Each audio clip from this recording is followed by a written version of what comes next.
Martin, happy almost New Year. Tonight, how people across Ontario plan to ring in 2023, but could all the rain and fog put a damper on things?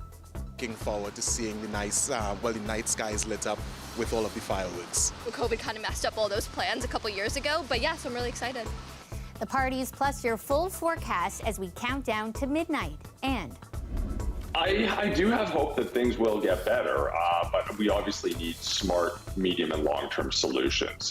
we're looking back at the big health stories of the year, from Omicron to staffing shortages. Plus, we'll look ahead with hopes and solutions for the new year. Shedding a layer or two for a good cause, we'll take you to the Polar Bears skate. This is CBC Saturday News.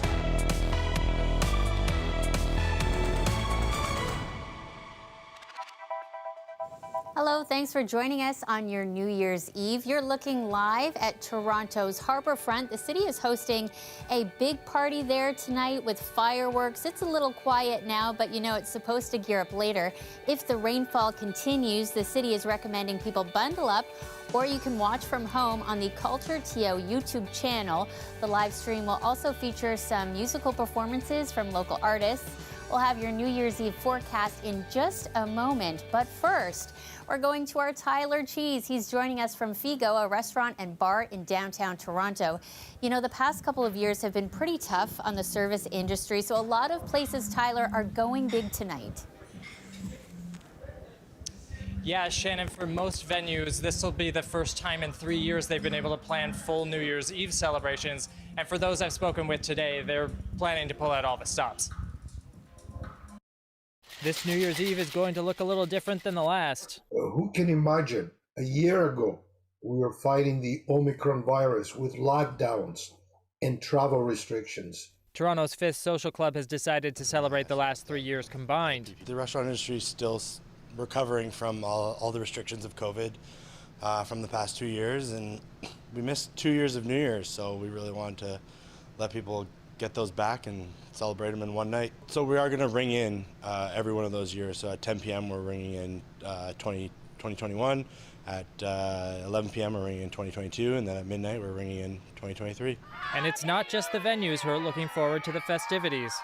So it's my partner's birthday, actually, so we have a surprise bar crawl planned for him with some of his friends and all that. Tonight we're going to Kelly's Landing to cheer on the Canadian Juniors and the Toronto Maple Leafs, so it's a sports-filled New Year's Eve for us. 2022 has been a difficult year for the service industry. It's going to be finishing the year on a high, a year that has remained difficult. It's not been an easy year for many of them. The year began with a lockdown due to an increase in cases of the Omicron variant of COVID-19. And the rise in inflation has also had a great impact on most businesses. So a big New Year's bash is a great way to recoup some of what's been lost. It's a way to close the year on a high note financially. For customers, it's a fun way to celebrate, but also an opportunity to support those who've stayed resilient. They are very hardworking, and I'm referring both to owners, managers, and frontline employees. We have to thank them. They are heroes in their own way. So as you can see, celebrations have been planned all around the city. That includes a huge firework display along the waterfront at midnight tonight. Now, the city says that'll happen rain or shine. And as a reminder, the TTC and GO Transit are both offering free service overnight tonight. That's starting at 7 p.m. And it's a good option if you're trying to avoid holiday traffic. Shannon? Yeah, absolutely. Thank you so much, Tyler, and Happy New Year to you. We'll see you in 2023, my friend.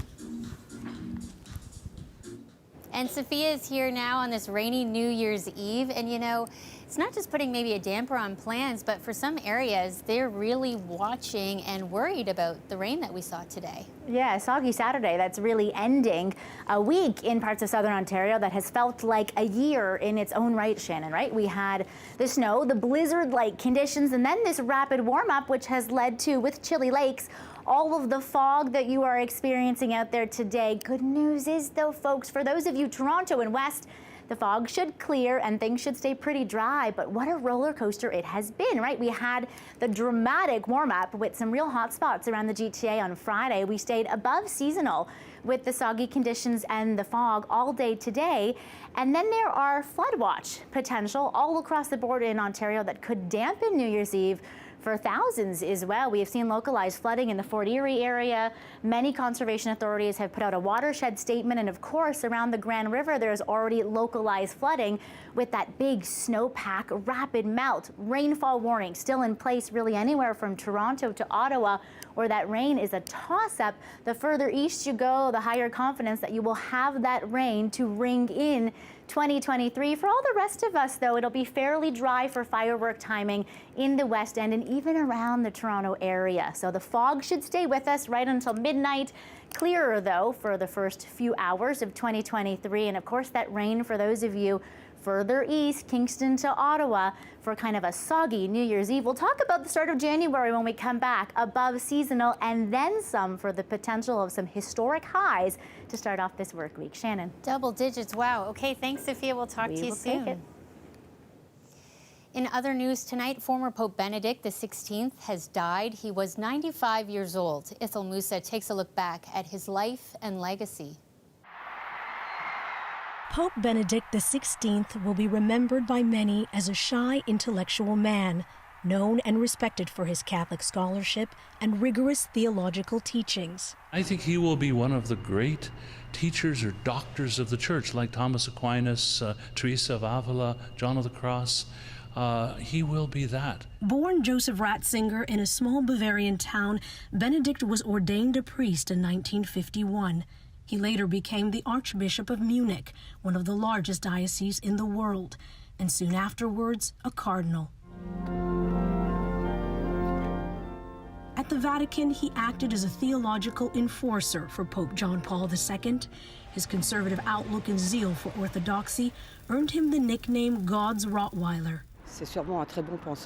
He was surely a very strong thinker, but the positions he took on abortion and homosexuality were really of a different age, I think.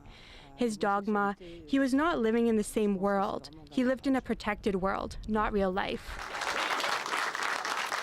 Benedict became pope at a time when the Catholic Church was in crisis, rocked by controversy and sexual abuse scandals. Benedict apologized on behalf of the church and defrocked hundreds of priests. But after resigning as pope due to ill health, it was revealed he provided false information to an inquiry into sexual abuse at his old Munich archdiocese. He denied any misconduct or ill intent and asked for forgiveness. Benedict will lie in state in St. Peter's Basilica before his funeral on Thursday. Ithel Musa, CBC News, Toronto. Starting tomorrow, you can skip the doctor and go straight to a pharmacist when it comes to some common, uncomplicated conditions. Pharmacists will be able to prescribe medication for 13 ailments, including pink eye, cold sores, and urinary tract infections. The move comes as hospitals and clinics have been hit hard by a surge in viral illnesses. Ontario follows in the footsteps of most other provinces which have already introduced similar measures. The program will be publicly funded, so free for anyone with a valid health card. Ontario is creating nearly 400 new addictions treatment beds as demand for resources continues to climb. On average, wait times to get into a drug treatment center is around 3 months. Dale Manukduk went inside one Whitby facility to speak with recovering addicts about hope and recovery. This was my beginning. This is where my life really started.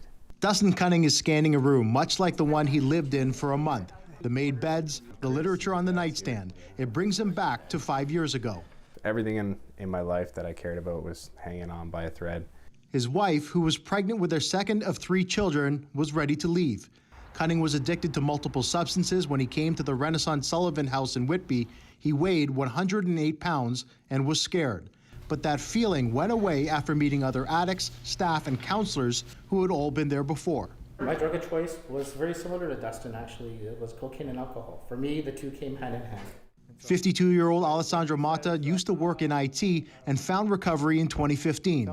He was part of Cunning's initial intake. And I knew where Dustin was coming from. I was able to relate with him, his feelings, his emotions, his feeling of helplessness and hopelessness. But at the center, hope is all around, even underneath the dining room chairs, each with messages of recovery from addicts who have passed through. One day at a time, this is one that really relates to me a lot. And, you know, just for me, I live a program of recovery one day at a time. What's your substance of choice? Today, Cunning is continuing Renaissance tradition of one addict helping another, making that first connection. Demand for treatment is on the rise, and experts warn more people will die waiting for treatment. And oftentimes what we find is people that are making that call, maybe finally, after years of struggling, is that they need help today. And, you know, maybe 9 months, they might not be here. Opioid-related deaths in Ontario have skyrocketed, according to the coroner's office. Nearly 3,000 people died in 2021. That's 500 more than the previous year. Cunning and those in the recovery community want people to know the door is always open. There is hope, and anyone that's struggling is encouraged to reach out for help. If this lying, cheating, thieving, dope fiend alcoholic can get sober and stay sober, you know, anyone can. Dale Manukduk, CBC News, Whitby. Health and healthcare once again dominating the headlines this year. From COVID-19 to hospital staffing shortages, 2022 was certainly challenging. To look back at some of the biggest stories of the year and look ahead to 2023, we're joined by Dr. Isaac Bogoch. You know him by now. We've leaned on his expertise so much over the last couple of years. We certainly appreciate you being here with us on New Year's Eve. Thank you so much for having me. So we want your thoughts on 2022, but we've just had some developing news come into the newsroom. We're hearing that the Canadian government has just announced a temporary negative COVID-19 test will be required for travelers arriving from China. What are your thoughts on that? You know, we have to ask ourselves, what's the goal of a policy like this? Is this to really prevent COVID from entering Canada? We've got plenty of COVID, thank you very much, so it's not really going to do much from that standpoint. Is this going to prevent the introduction of potential variants of concern? No, we know that targeted travel restrictions and travel measures like this don't do that. We've seen that already with the Alpha variant that emerged in the United Kingdom, with the Delta variant that emerged in India, with the Omicron variant that emerged in several countries in Southern Africa. So, you know, these policies don't really do a whole heck of a lot, unfortunately.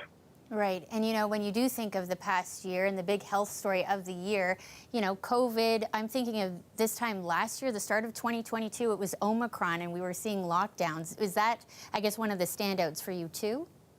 Oh, absolutely. I mean, that was the variant of concern that really changed everything. And if this time last year, we were in deep trouble. We had a massive wave unfolding. Our healthcare system was extraordinarily stretched. We had a lot of people in hospital with COVID-19 infections. Prior to that wave, we had anywhere from about 5 to 20% of Canadians, depending on the community people were in, about 5 to 20% of Canadians had been infected and recovered from COVID. After that wave, that number went up significantly, and now the vast majority of Canadians, and in fact the vast majority of the world, has been infected with COVID, and that's all because of the Omicron variant. And obviously, we don't want anyone to get infected. We know how devastating this can be. We know how it can overwhelm healthcare systems and how challenging it is to manage it. On the other hand, and again, I'll rephrase this again, we don't want anyone to get COVID, but we certainly know that we can't ignore the protective effect that recovery from infection coupled with vaccination has, and we certainly have a lot more in the way of community level protection and community level immunity as a result of the Omicron waves. Right, and you touched on this a little bit, but COVID really highlighted and put healthcare systems under enormous strain. So when you think about next year, are you hopeful that we've learned some things this year and that things could get better when we think about staffing shortages and just, you know, the pressure that hospitals are facing? Yeah, I mean, there's hope, but we also need to see targeted action. And we certainly lost a lot of people who decided to leave the healthcare field. And we really need solid medium and long-term solutions to ensure the integrity of our healthcare system so we can continue to provide high-quality care that Canadians deserve. And that really means recruiting high-quality people, maintaining and retaining high-quality healthcare professionals, building capacity, building resilience in the system, really putting up new infrastructure to really care for a growing population and an aging population. So there's a lot of work that really needs to be done to ensure that we can provide Canadians with the healthcare that they deserve. Yeah, absolutely. A lot of work left to do. And when you think about 2023 and things to watch for when it comes to COVID, I mean, we've just seen this announcement come from the government, which you say, you know, you kind of question that kind of policy. But what are some of the things you're going to be watching for when you think of this pandemic sort of evolving over the next 12 months? Well, certainly we've been in the Omicron era now for just over a year, but the virus continues to mutate, and as it always has. So we'll be watching very closely for any new mutations and any subsequent waves, but also really factoring in our level of immunity and our level of protection that we have in the community, and really addressing key questions in terms of what is the best, for example, vaccination policy? Can we generate high-quality data, high-quality science to really drive some key clinical questions and public health questions? Who should be vaccinated? When should they be vaccinated? How do we build and develop healthcare systems that can cope with waxing and waning community burdens of COVID and waxing and waning pressures on a healthcare system? So there's a lot of work that needs to be done, and those are some key questions that really need to be ironed out in this upcoming year. Key questions and lots to think about. As always, we thank you for your expertise on New Year's Eve of all nights. That's Dr. Isaac Bogach. He's an infectious disease specialist at Toronto General Hospital. Happy New Year. Thank you. Thank you. An update to a story we've been following closely here on CBC. An undocumented personal support worker who faced deportation has gotten some good news. The change comes just days after CBC Toronto reported the single mother story. Ryan Patrick Jones has the latest on her fight to stay. Fatuma Najuma says she fled her country 4 years ago while pregnant. The Muslim woman says her life was in danger after her family disowned her for her religious and social affiliations. For 3 years, she's worked in Canada, caring for older people and at long-term care homes. Despite those contributions, the federal government plans to deport her, which could separate her from her 3-year-old Canadian-born daughter. I was just there, so confused. I don't want to leave my daughter, and neither can I take her back to the country where I fled from, because she's part of the reason as to why I was going to be tortured and killed. After going public with her story, Najuma received some good news. Her January 7th deportation date had been delayed until March 30th. So of course I was so much relieved that at least I still have time. I'm not going to be deported. I'm not going to be taken back to the country that I fear most. The change came after a campaign by the Migrant Workers Alliance for Change. 2 weeks ago, supporters protested outside the federal public safety minister's office. And almost 40,000 people signed an online petition calling for her deportation to be stopped. It's not enough that a single person status is restored or deportation stayed. We need a systematic change, and that systematic change has been promised. That promise came in the form of a mandate issued last year by Prime Minister Justin Trudeau to his immigration minister to, quote, further explore ways of regularizing status for undocumented workers who are contributing to Canadian communities. The government says that work is underway, but incomplete. Will they keep deporting people until the very day that they announce the opening of the program? That makes no sense. The government's decision on Fatuma's case buys her another 2.5 months in Canada. She's hoping her application to stay on humanitarian and compassionate grounds will be approved during that time. I'm just praying so hard to God to help me. At least they give me a positive decision within that time. I don't have anything. I'm only treasuring the time that at least I'm still given more time to stay with my daughter. Ryan Patrick Jones, CBC News, Toronto.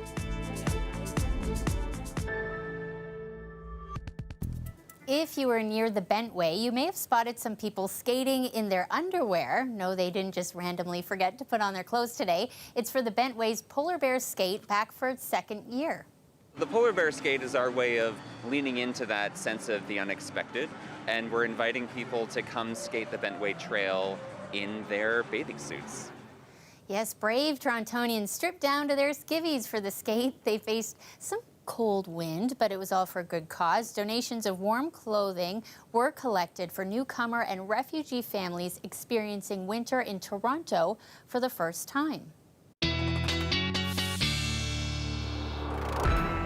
Sophia, we were saying if there was a day to do this, this was the day because it was warm out there. Yeah, you didn't need pants, you just needed an umbrella. That's all. That's true. There's some very strong, body positive people for a really good cause. Next year for you and I, Shannon, what do you think? Yeah, well, you'll need the umbrella potentially for New Year's as well, whether you have the rest of the garb on or not. Here's a look at the rain that's currently dampening New Year's Eve celebrations for thousands, kind of the GTA all the way up to the Ottawa Valley. The rain is lightening though, folks. It's not as heavy as it has been. You probably saw close to 30 millimeters when this is all said and done. Rainfall warnings along with the special weather statements for that really dense fog that we've seen all day today could really be reducing visibility.